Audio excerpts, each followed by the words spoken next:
अगर आप कनाडा में नए हैं तो क्या आपको रेंट पर कॉन्डो लेना चाहिए, रेंटल अपार्टमेंट लेना चाहिए या बेसमेंट लेनी चाहिए?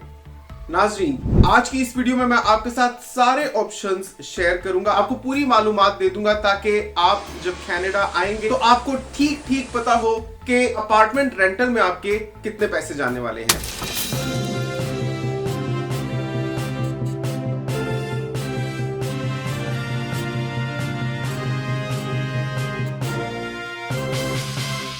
अस्सलाम वालेकुम नाजरीन, मैं हूं इंजीनियर बिलाल जफर। आप देख रहे हैं हिना बिलाल पाक कपल इन कनाडा या Bilal Zafar show Facebook and YouTube channel.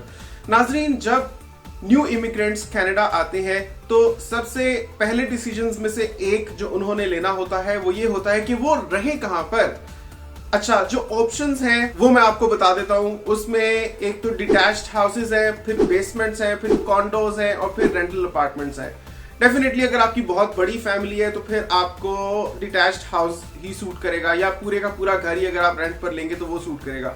लेकिन आज मैं बात करना चाह रहा हूं खास तौर पर उन फैमिलीज के हवाले से जिनमें एक कपल होता है और एक या दो या तीन बच्चे होते हैं। अगर वो टोरंटो में लैंड करते हैं तो उनके लिए सबसे चीप और हाई क्वालिटी रेंटल ऑप्शन क्या हो सकती है?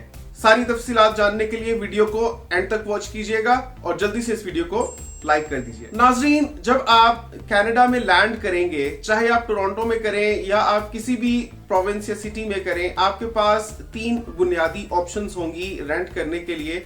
आज मैं खास तौर पे टोरंटो के हवाले से बात करूंगा क्योंकि it is one of the most desired destinations जो इमिग्रेंट्स पसंद करते हैं, क्योंकि वहां पर अपॉर्चुनिटीज बहुत ज्यादा है। डेफिनेटली वहां की पॉपुलेशन ज्यादा है तो उसी हिसाब से अपॉर्चुनिटीज भी ज्यादा है, बट देन कंपटीशन भी ज्यादा है। बट देन एक ऐसा कंट्री जहां पर अपॉर्चुनिटीज नेटवर्किंग और लिंकिंग के साथ जुड़ी हुई हो तो डेफिनेटली आप ज्यादा ऑप्शंस वहां पर एक्सप्लोर कर पाएंगे जहां पॉपुलेशन ज्यादा होगी। Okay, coming to the point, जब आप टोरंटो में लैंड करेंगे तो आपके पास तीन रेंटल ऑप्शंस होंगी। पहली होगी कॉन्डो की, दूसरी होगी रेंटल अपार्टमेंट की और तीसरी होगी बेसमेंट की। नाजरीन, सबसे पहले मैं इन तीनों को सॉर्ट आउट कर देता हूं with respect to their cheapness. तो सबसे चीप रेंटल ऑप्शन जो आपको पड़ने वाली है वो होगी बेसमेंट की। क्यों, वो मैं आपको आगे जाकर इस वीडियो में बताने वाला हूं। दूसरे नंबर पर जो आपको रिलेटिवली सूटेबल या कॉस्ट सेविंग या इकोनॉमिकल ऑप्शन पड़ेगी वो होगी रेंटल अपार्टमेंट की। और तीसरे नंबर पे आपको कॉन्डो पड़ेगा, यानी कॉन्डो आपको इन तीनों ऑप्शंस में सबसे महंगा पड़ेगा। उसकी क्या वजह है, सबसे पहले मैं उसका खुलासा आपके साथ कर देता हूं। नाज़रीन, जब आप कनाडा आते हैं एज ए न्यू इमिग्रेंट तो आपकी हतुल इम्कान कोशिश होती है कि आप अपने अखराजात को मिनिमाइज कर सकें। तो अगर आप कॉन्डो लेते हैं तो सबसे बड़ा जो ड्रॉबैक इसके साथ जुड़ा हुआ होता है वो ये होता है कि आपको आमतौर पर लैंडलॉर्ड्स ये कहते हैं कि आप उनके साथ एग्रीमेंट साइन करें और अपफ्रंट पेमेंट कर दें कम से कम 6 मंथ की। यानी वही सिस्टम है जैसे आप दुबई में कोई भी स्टूडियो अपार्टमेंट रेंट पर लेते हैं तो आपको 6 महीने या साल की किस्तें इकट्ठे दे देनी होती हैं। अब आप सोचिए कि एक कॉन्डो अपार्टमेंट जो मान लीजिए आपको $2000 पर मंथ पर मिल रहा है, अगर आप 6 मंथ्स की किस्तें इकट्ठी अदा करेंगे तो आपको इकट्ठे $12000 अपफ्रंट पे करने पड़ेंगे। And that $12,000 may or may not be inclusive of the utility bills and other expenses जो कॉन्डो अपार्टमेंट्स लेने के साथ में आती हैं, जैसे इंटरनेट बिल या इलेक्ट्रिसिटी बिल या gas bill, water bill etcetera bills. तो ये चीज होती है कॉन्डो में कि आपको एक तो इकट्ठे किस्तें पे करनी पड़ती हैं कम से कम 6 मंथ्स की। दूसरा ये क्योंकि कॉन्डोज लैंडलॉर्ड्स की प्रॉपर्टी होती है तो वो अपनी मर्जी से कॉन्ट्रैक्ट एस्टैब्लिश कर सकते हैं। मतलब फर्ज करें कि पहले साल अगर आपने एक कॉन्डो लिया और उसका रेंट आप $2000 देते रहे तो हो सकता है नेक्स्ट ईयर अगर आप उसी कॉन्डो में स्टे का डिसीजन करते हैं तो मुमकिन है आपको 10% एडिशनल रेंट देकर वहां पर रहना पड़े, क्योंकि landlords are free to establish कि वो कितना इंक्रीज करना चाहते हैं रेंट्स को। दूसरी ये बात कि आपको सारा अपफ्रंट पे करना पड़ेगा which will dig deep into your pocket as a new immigrant. You don't want that. और तीसरे नंबर पर ये बात है कि कॉन्डो अपार्टमेंट्स का जो रेंट होता है that this may or may not be inclusive of the bills. तो ये 3 ड्रॉबैक्स है कॉन्डो अपार्टमेंट्स के। इसके मैं आपको बेनिफिट्स भी बता देता हूँ। कॉन्डो अपार्टमेंट्स लेने के बेनिफिट्स ये हैं कि आमतौर पर कॉन्डोज ऐसे कॉन्डोमिनियम्स में बने होते हैं जो बिल्कुल न्यूली कंस्ट्रक्टेड बिल्डिंग्स होती हैं। दरअसल most of the condos are rented properties जो लोगों ने ताजा खरीदी होती है, बैंक्स को डाउन पेमेंट्स देकर कॉन्डोज ले लिए होते हैं और लेते साथ वो उनको रेंट्स पर चढ़ा देते हैं विद अ व्यू के वो जो किस्तें हैं वो रेंट्स से रिकवर करके बैंक्स को देते जाएंगे, उनकी इक्विटी बिल्ड होती जाएगी और वो फाइनली कॉन्डोज के मालिक बन जाएंगे। तो इस वजह से अगर आप कॉन्डोज लेते हैं तो आमतौर पर आपको बिल्कुल अच्छी शेप में ब्रांड न्यू प्रॉपर्टीज मिलेंगी रेंट पर लेने के लिए। दूसरा इसका बेनिफिट ये है कि अगर आप कॉन्डोज लेते हैं तो आपको आमतौर पर रियल एस्टेट एजेंट्स गाइड कर देते हैं कि कहां पर सबसे इकोनॉमिकल कॉन्डोज हैं, कौन से कॉन्डोज आपके वर्क प्लेस और आपकी बाकी जिस जगह आप रहना चाहते हैं उनकी फैसिलिटीज के हिसाब से सबसे सूटेबल आपको रहता है, specially considering the road connectivity, mobility. क्योंकि आप डाउनटाउन टोरंटो में रहते हैं तो इतनी अच्छी रोड कनेक्टिविटी है, इतनी अच्छी बस सर्विस है कि आपको हो सकता है कि गाड़ी तक लेने की जरूरत ना पड़े। तो इसमें रियल एस्टेट एजेंट्स बहुत अच्छा नॉलेज रखते हैं और आपको फ्री ऑफ कॉस्ट नॉलेज देते हैं, क्योंकि उन्होंने कमीशन चार्ज करना होता है लैंडलॉर्ड्स से या कॉन्डो ओनर्स से। आपको वो फ्री में गाइड करेंगे और आपको best of the best options दिखाएंगे। तो इसमें आपको फ्री गाइडेंस मिल जाती है और आपको ब्रांड न्यू ब्यूटीफुल अपार्टमेंट्स मिलते हैं रेंट पर ले लेने के लिए। तो ये हो गए drawbacks and benefits of condos. Done and dusted with the condos, let's move on to the rental apartments. नाजरीन, रेंटल अपार्टमेंट्स का आमतौर पर लोगों को इतना ज्यादा पता नहीं होता, लेकिन this is one of the best options अगर आप कनाडा आ रहे हैं एज अ न्यू इमिग्रेंट। उसकी वजह यह है कि रेंटल अपार्टमेंट्स में आपको अपफ्रंट 6 महीने की किस्तें नहीं देनी।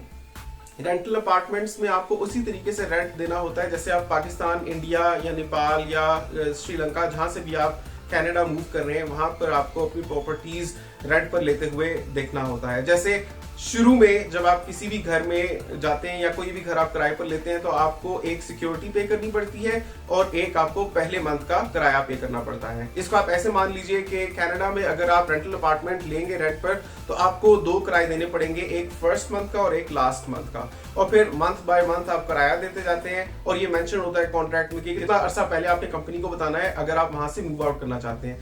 नाज़रीन, रेंटल अपार्टमेंट्स इस वजह से भी खास होते हैं क्योंकि ये इंडिविजुअल ऑनर्स के नहीं होते बल्कि कंपनीज के होते हैं, यानी पूरी बिल्डिंग्स होती हैं जो बनी ही रेंट आउट करने के लिए होती हैं। इनको कोई भी ऑन नहीं कर सकता और कोई जाकर वहां पर एज अ लैंडलॉर्ड नहीं रहता। इनके सारे अपार्टमेंट्स रेंट आउट ही होते हैं क्योंकि ये इस हिसाब से बनाई गई होती हैं। तो अगर आप फर्ज करें कि 1 साल एक रेंटल अपार्टमेंट में रहे हैं, उसके बाद आप वहां पर रहना कंटिन्यू करना चाहते हैं, तो there will not be unpleasant sudden surprises के इकट्ठा 10% किराया बढ़ गया, बल्कि नॉर्मली 2% इंक्रीमेंट होता है। 2% एडिशनल किराए के साथ आप उसको ले सकते हैं अगले साल भी, और आपकी मर्जी होती है आप पूरा साल के लिए लें या आप मंथ बाय मंथ बेसिस पर लें।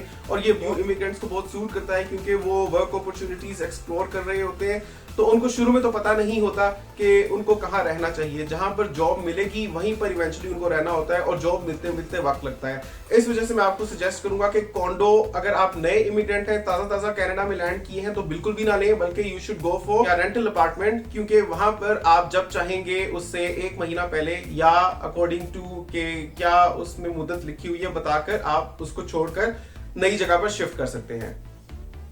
दूसरा, मैंने आपको बताया कि सालाना इंक्रीमेंट बहुत ज्यादा नहीं होता, नॉर्मल होता है। और तीसरा ये कि इनके जो किराए होते हैं they are normally inclusive of all other expenses. तो फर्ज कर लीजिए कि आपको अगर 1800 कैनेडियन डॉलर्स पर मंथ पर एक रेंटल अपार्टमेंट मिल रहा है तो that will be inclusive of all other bills, तो आपको जस्ट 1800 ही देना है।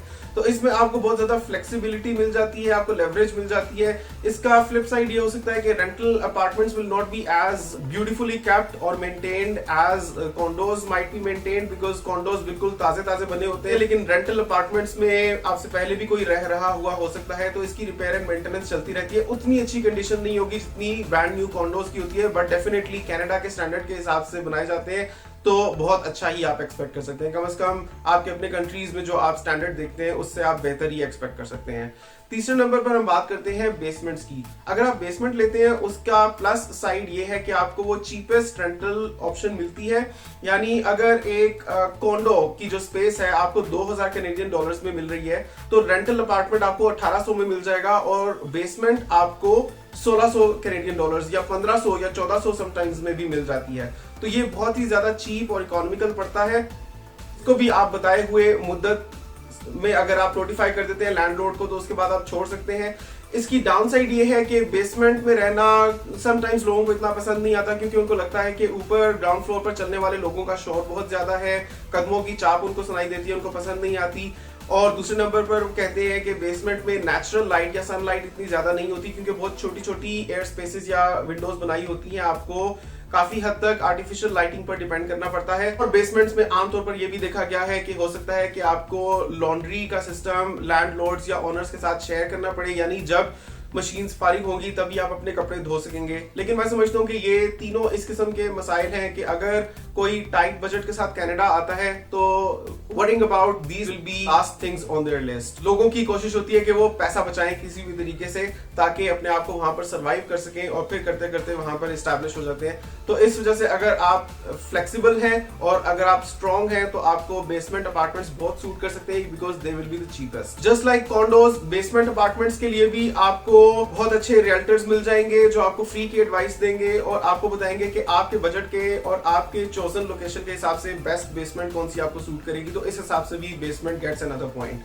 Last but not the least, जब आप कॉन्डोज लेते हैं तो उनको लेना भी मुश्किल होता है, क्योंकि वो ब्रांड न्यू प्रॉपर्टीज होती हैं तो बहुत से लोग उनमें रहना चाहते हैं, इवन दो वो एक्सपेंसिव होती हैं। तो फर्ज करें अगर आप $2000 पर भी एक कॉन्डो लेने के लिए राजी हैं तो खाली आप नहीं होंगे बल्कि कई और बिडर्स भी होंगे जिन्होंने 2000 बिड किया होगा। ये एक बिडिंग सिस्टम के तहत अलॉट होते हैं, तो जिसकी सबसे ज्यादा बिड होती है या जो रिलेटिव या जान पहचान वाला होता है लैंडलॉर्ड का, उसको मिलने के चांसेस ज्यादा होते हैं। जबकि रेंटल अपार्टमेंट्स या बेसमेंट्स में आपको फ्लेक्सिबिलिटी मिल जाती है कि अगर आपको पसंद आते हैं तो बस आपने जो डिसाइड किया है किराया लैंडलॉर्ड के साथ या रेंटल बिल्डिंग के साथ, बस आपने वो पे करना है और आप प्रॉपर्टी में शिफ्ट हो सकेंगे। अगर आप जानना चाहते हैं कि कनाडा में जब आप as a new immigrant land करेंगे तो बेस्ट कार ऑप्शन आपके लिए क्या होने वाली है, तो उसके लिए मैंने ये वीडियो बनाई है। इसका लिंक मैं नीचे डिस्क्रिप्शन में भी डाल देता हूँ और एंड स्क्रीन में भी दे दूंगा। इस वीडियो को जरूर चेक कर लीजिए ताकि आपको घर के साथ साथ कार की भी सारी मालूमात पता चल जाए, बिकॉज ये दो बुनियादी जरूरियात होती हैं या ऐसी कमोडिटीज होती हैं जिनको आपको जाते साथ कुछ ना कुछ अरेंजमेंट करना पड़ता है।